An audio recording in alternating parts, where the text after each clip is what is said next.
BFDIE has only been around for a few weeks now and has already cemented itself as a really fun season.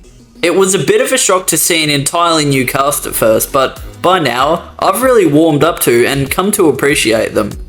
I've discussed contestants like Needy and David before, but today, I'd like to go over one of my favourite aspects of the season, the antagonists.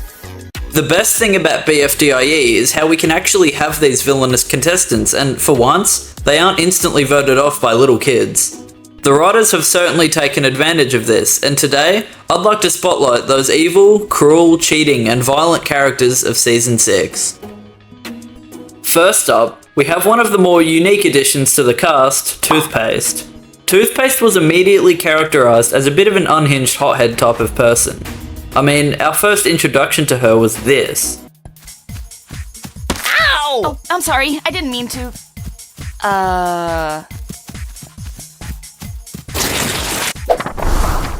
We're enemies now. What?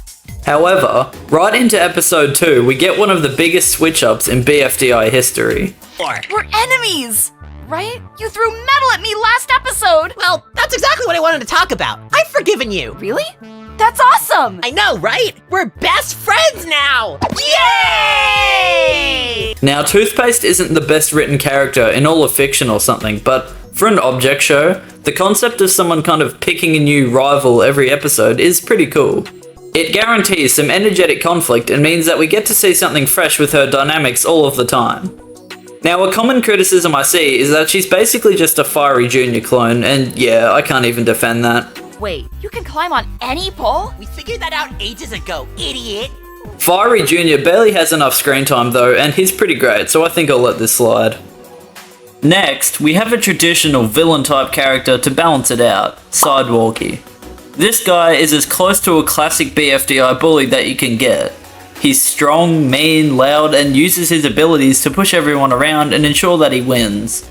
Now, because he's basically Snowball 2.0, I don't like Sidewalkie as much as some of the others on this list, but he's still definitely fun to watch.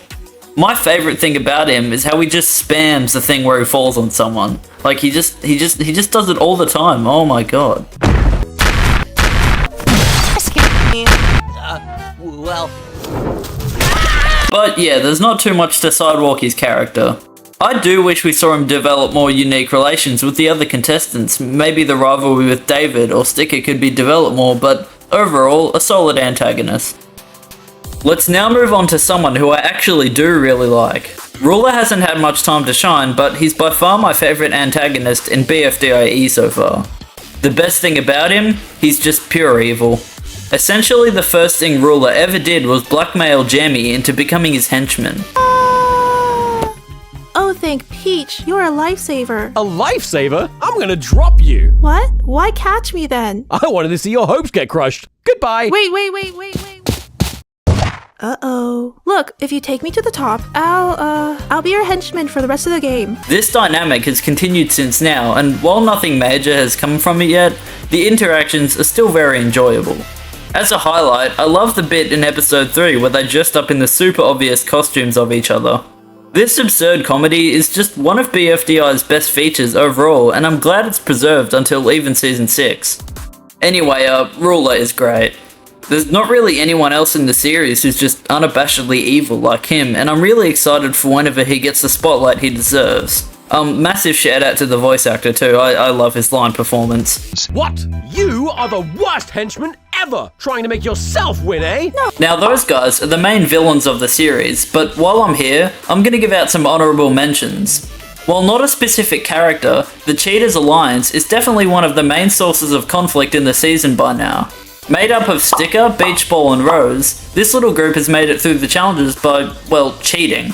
The idea of cheating contestants is not a new one in the OSC, and I would even call it a bit of a cliche by now, but the fun thing about this one is that they kind of suck at it. Beach Ball was smited from the show in episode 3 pretty much because of the incompetence of the Alliance, and I appreciate that he didn't get any plot armor. Anyone can go at any time, and that's the fun of BFDIE.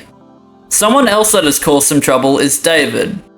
Now, I have said before that I think this David might not actually be the same one that we see in every other season, and is in fact an entirely new clone or something. I stand by this theory, and the main reasoning is that this one is just way more expressive and aggressive. In episode 1, he randomly threw knives at Beach Ball and is just really chaotic when it comes to winning. That's not to say he's bad, and in fact, I love this characterization so far. He's just so reckless. All this to say that I think BFDIE is really hitting a home run with its characters. BFDI as a whole has been really struggling with its cast in recent years, so it's refreshing to have a clean slate and a bunch of entertaining, unique, and chaotic villains to add conflict to the show.